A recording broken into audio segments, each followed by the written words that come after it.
Welcome to my channel. आज का topic है making table in HTML with the help of table tag.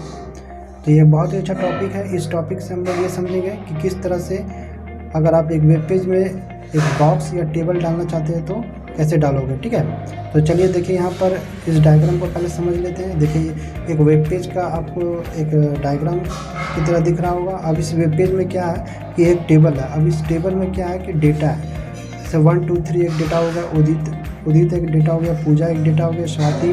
ठीक है, इस तरह से डेटा है। अब इस तरह से डेटा अगर हम लोग डालना चाहेंगे तो कैसे डालेंगे इसको हम लोग समझते हैं। ठीक है, तो चलिए हम लोग समझ रहे हैं।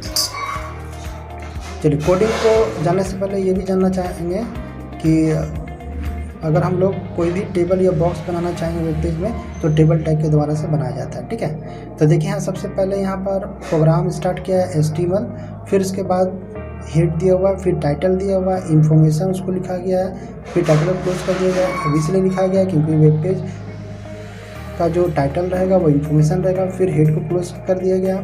फिर देखिए यहाँ पर मेन जो है यहाँ पर body BG colour equal to red लिखा गया। क्यों लिखा गया? जैसे कि हम लोग जानते हैं कि हमारा वेब पेज का जो कंटेंट है यहाँ से स्टार्ट हो रहा है, और हम लोग ये भी जानते हैं कि सारा जो वेब पेज में जो कंटेंट रहेगा वो बॉडी पर डिपेंड करता है। इसलिए यहाँ पर body BG colour equal to red का मतलब क्या हो गया कि आपका वेब पेज का जो सारा जो पेज का जो दिखाई देगा आपको वो उसका बैकग्राउंड रेड रहेगा। ठीक है, अब उसके बाद हम लोग देखिए टेबल बॉर्डर इक्वल टू क्यों दिए हैं? इसलिए दिए हैं क्योंकि यहाँ पर देखिए बॉर्डर इक्वल टू का मतलब क्या हो गया, इस डायग्राम को समझिए। देखिए जैसे ये टेबल का एक बॉर्डर है तो ये कितना मोटा होगा कितना पतला होगा वो बॉर्डर पर डिपेंड करेगा। तो यहाँ पर 2 दिए तो 2 की तरह वो 2 के जैसा यहाँ पर उसका लाइन का मोटापा रहेगा।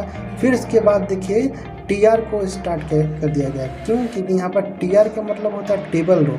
अब ये टेबल रो क्या है कि टेबल रो ये होता है कि यहाँ पर जो टेबल जो दिख रहा है उसका एक रो है।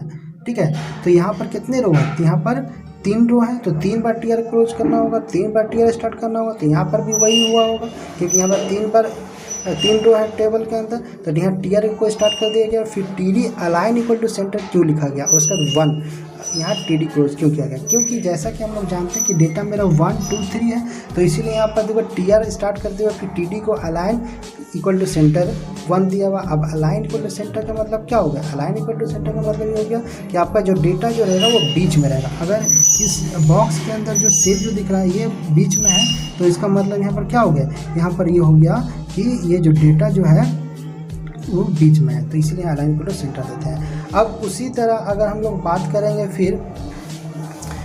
दूसरे वाले का, तो यहाँ पर भी सेंटर दिया हो गया, फिर 2 को उसके अंदर रखा गया क्योंकि हम लोग का डेटा 2 है। फिर अगला वाला भी 3 दिया, फिर उसी तरह से यहाँ पर अलाइन को सेंटर दिया, TD को क्लोज कर दिया गया, फिर TR को क्लोज कर दिया गया। अब TR को जब क्लोज कर दिया गया है तो उसका फिर दूसरे वाले TR स्टार्ट किया है क्योंकि दूसरा रो है। अब दूसरा रो को डिफाइन करेंगे TR से, इसे यहाँ उदिता इसका डेटा है स्टार्टिंग में। देखिए यहाँ पर TD align equal to centre दिया, फिर उदिता दिया, फिर TD को क्लोज कर दिया गया। फिर TD align equal to centre, फिर पूजा को उसके अंदर रखा गया, फिर TD को क्लोज कर दिया गया। ठीक है, फिर अगले अलाइन देखिए यहाँ पर अलाइन दिया हुआ है। ठीक है, फिर अलाइन इक्वल टू सेंटर, फिर स्वाति TD को क्लोज कर दिया। क्यों दिया गया? क्योंकि अलाइन एक ऐसा एट्रीब्यूट है जो डेटा को बीच में रखता है, तो इसलिए यहाँ पर उस डेटा वो डेटा जो रहेगा कहाँ रहेगा? उस सेल के अंदर बीच में रहेगा। फिर TR को क्लोज कर दिया गया। देखिए यहाँ पर TR स्टार्ट हुआ है, फिर TR को क्लोज कर देगा। फिर देखिए अगले वाले लास्ट वाले रो में हम बात करेंगे तीसरे रो है क्योंकि यहाँ तीसरा रो 3 ही रो है, तो तीसरे रो में फिर TR स्टार्ट करना होगा। देखिए यहाँ पर TR को स्टार्ट कर दिया है। फिर इसके बाद TD align equal to centre, फिर शाही, ये मेरा डेटा है तो शाही को उसके बीच के अंदर रखे हैं TD के अंदर। फिर अगला वाला अलाइन इक्वल टू सेंटर, फिर उसको बीच में रॉकी के अंदर रखें, फिर TD को क्लोज कर दिया गया। फिर TD align equal to centre, फिर वरुण को हम लोग उसके अंदर रखें, वरुण को जब उसके अंदर रखें TD को हम लोग क्लोज कर दिए। TD को जब क्लोज कर दिए तो अब मेरा रो समाप्त हो रहा है क्योंकि शाही रॉकी वरुण ही मेरा लास्ट तक डेटा है, तो TD जो लास्ट मेरा वरुण ही मेरा डेटा है तो वरुण ही मेरा लास्ट हो गया। फिर इसका TR को हम लोग क्लोज कर देंगे। अब TR को जब क्लोज कर देंगे फिर टेबल को भी क्लोज कर देंगे क्योंकि मेरा टेबल समाप्त हो गया। जब समाप्त होगा तो टेबल को भी क्लोज करना होगा क्योंकि ये कंटेनर टैग है।